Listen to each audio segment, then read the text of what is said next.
Hello Year 5 and welcome to your grammar lesson for this week. Again, there'll be a quiz on Teams that you can access through the general channel, and if you're unable to access Teams, then please just answer some of the questions that are on the slideshow, and you can just send those in to me and Ms. Fink. Share my screen. Okay, so today we are going to be looking at commas, what commas are used for, and today we're especially going to be looking at commas for ambiguity. So commas are used to separate items in a list or separate parts of a sentence, clauses. Commas are used to separate parts of a sentence, and sometimes the position of the comma can change the meaning of the sentence, and that's what we're looking at today. So here's our comma. Where commas are placed can change the meaning of the sentence.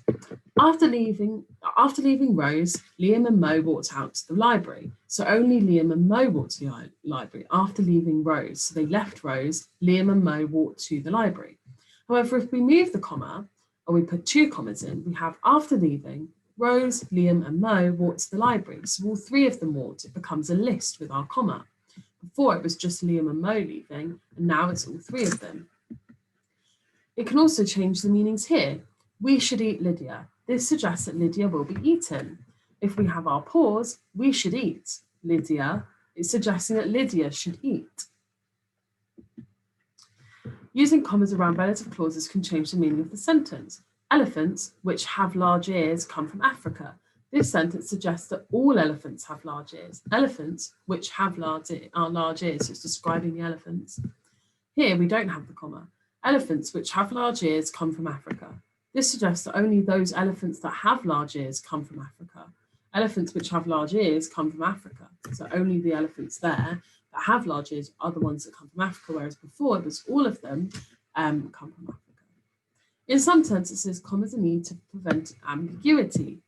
Ambiguity means when things don't make sense, or we have some sort of a conflict between what it actually means. It's a bit unclear. We walked towards the hall excitedly discussing the party.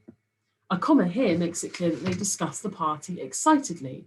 We walked towards the hall excitedly discussing the party. So the way that they're discussing is excitedly. The adverb is describing this verb.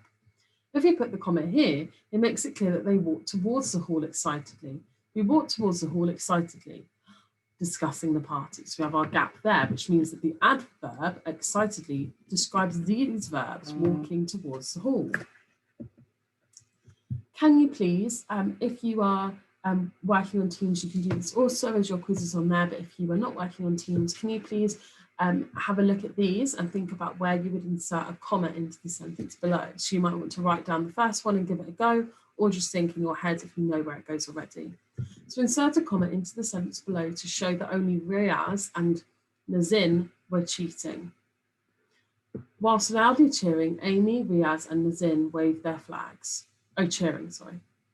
So insert a comma to show that only Riaz and Nazanin were cheering. Whilst loudly cheering, Amy, Riaz and Nazin waved their flags. For this one, insert commas into the sentence below to show that all three children were cheering. Whilst loudly cheering, Amy, Riaz and Nazin waved their flags.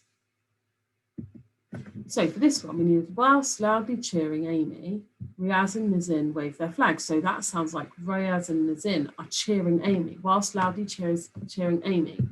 The second one has whilst loudly cheering, Amy, Riaz and Nazin wave their flags. So we have the list of the names who are all waving in the second one when we have two commas.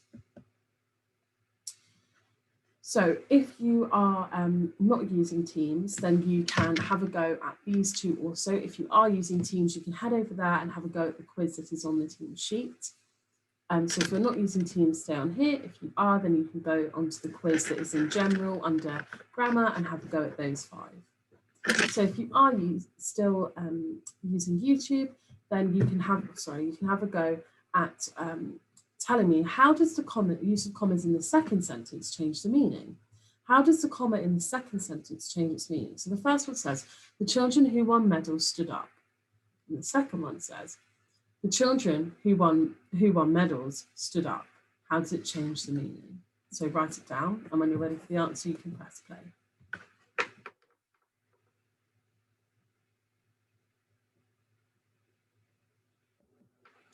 The use of commas in the second sentence suggests that all the children stood up.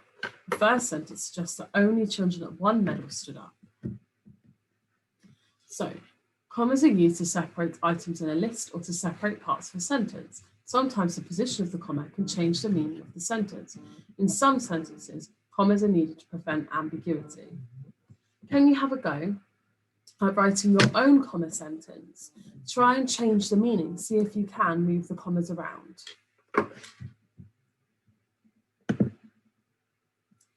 See you all very soon, Year 5. If you are staying on YouTube, then please have a go at writing your own comma sentences and moving the commas around. If you are if you are on Teams, then you will be doing the quiz. Bye.